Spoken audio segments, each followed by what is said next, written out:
여러분 안녕하십니까. 자,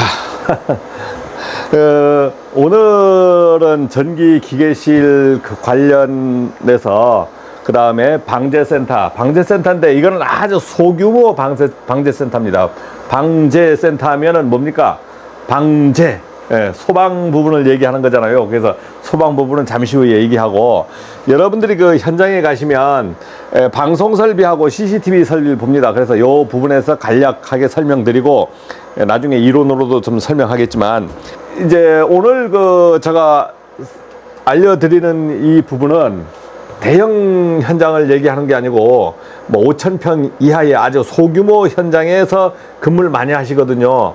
그리고 이제 신규분들이 가서 근무하게 되면 자기 전기 분야면 전기 분야, 뭐 기계 분야에서만 국한하지 않고 야간에 근무하시면 방제센터 CCTV까지 다 볼 줄 알아야 되는 거예요. 그러면 개요라도 누구가 어떤 설명이라도 좀 해줬으면 좋겠다 해서 그런 부분에서 제가 잠깐 얘기를 하는 겁니다.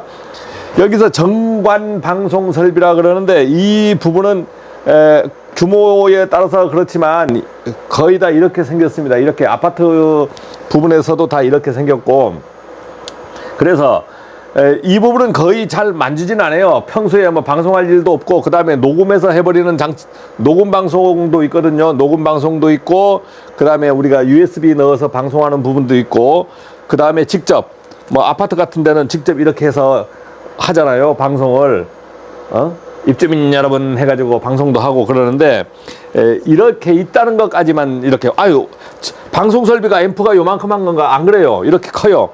그래서 이 방송 설비는 뭐까지 포함하냐면 화재 수신반하고 연동돼서 비상방송 설비까지 포함합니다.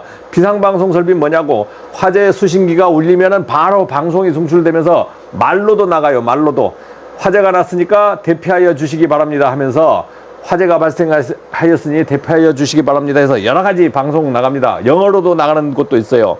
그래서 이거는 우리가 비상방송 설비, 여기 보면은 급하게 할 때는 요게 비상방송 설비 마이크가 있어요.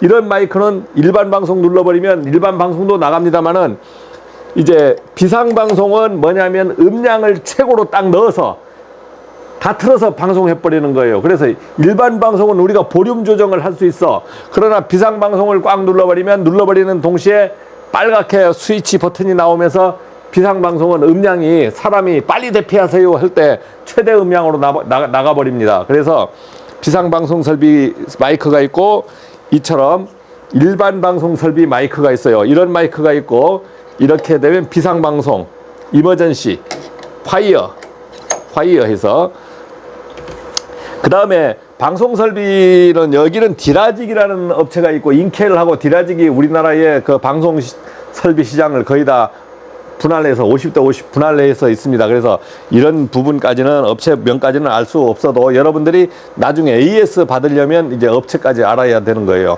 그 다음에 CCTV 설비는 CCTV 설비 있잖아요. 우리가 그냥 동네에서 있는 CCTV, 자기 집에도 있고, 조그마한 소규모 가게에 보면 CCTV 있잖아요. 이거 다 녹화용인지 사람이 볼 수가 없잖아요. 계속 볼 수가 없어요. 그래서 전부 뭔 문제가 있을 때 녹화됐다가 그것을 검색하는 용도로 이제 쓰시는 거고, 그 다음에 CCTV 우리가 현장에 근무하다 보면 어떤 일이 많이 벌어지냐면 경찰관들이 막 들이닥칩니다. 누가 막 신고해요. 신고해서 보자고 보여줄 수 있습니다만은 되도록이면 안 보여주고, 왜? 경찰관이 오면 신고 내요. 그 다음에 경찰관이 봤을 때 우리가 이제 협조 요청을 해주게 되면 정확하게 기록을 다 해서 경찰관한테도, 원래는 이게 그냥 보자고 하면 안 되는 거예요. 뭐 이거 검색 의뢰가 정확하게 들어와야 보여주지, 아무나 보여주면 이제 문제가 되잖아요. 그래서 특히 뭐 입주민이 보자고 한다거나 그 경찰관 외에 다른 사람들이 수사 목적 외에 보자고 하면 웬만하면 보여주시면 안 돼요. 그러니까 우리가 확인해보고 이게 법적으로 문제 없다 그럴 때 이제 이렇게 검색도 해주시고, 그러면 이 검색하고 하는 건 어떻게 하느냐, 와서 하다 보면 이런 내용을 알게 됩니다. 그래서 본인이 직접 검색하는 것을 배우기도 하고, 그래서 이런 CCTV가 이렇게 설비가 되어 있다. 그러면 CCTV 부분은 또 별도로 우리가 전문가가 아니잖아요. 설치 전문가가 아니니까 이런 거는 몰라도 되지만 이제 CCTV 카메라가 고장났다 그러면 카메라 떼서 고장났나 안 고장나 정도 확인하는 정도의 기술은 있어야 됩니다. 있어야 되고 직원 중에 전문가가 있으면 진짜 좋죠. 진짜 좋아요. 화재 수신반을 제가 멀리서 그냥 가까이서 이거 저희는 현장이 작아서 P형 복합식 화재 수신기 그냥 P형 수신기를 쓰는데 조금 큰 현장들은 전부 R형 씁니다. R형. 어? R형이 무슨 거냐고. 주파수 방식이지. R이 주파수니까 라디오 주파수 방식인데 그거는 중계기를 내서 직접 그 회선이 현장에서 회선이 직접 오지 않고 중계기를 거쳐 가지고 신호 처리로 옵니다. 그래서 그런 방식이 있다는 거 정도. 그래서 우리가 방재센터 근무하면은 화재 수신반하고 이렇게 옆에 제가 이제 오늘 이걸 보여드리는 거는 지금 그 문의가 많이 와요. 그냥 현장에 근무하면 이런 걸 보고 싶거든요. 누가 보여주질 않아.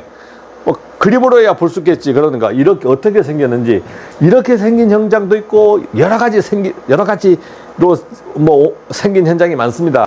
어떤 현장의 모양은 틀리지만 우리가 관리하는 기법은 거의 다 같다. 그래서 현장에 근무하시면 저런 설비가 있구나. 내가 관리해야 될 범위들이 많구나.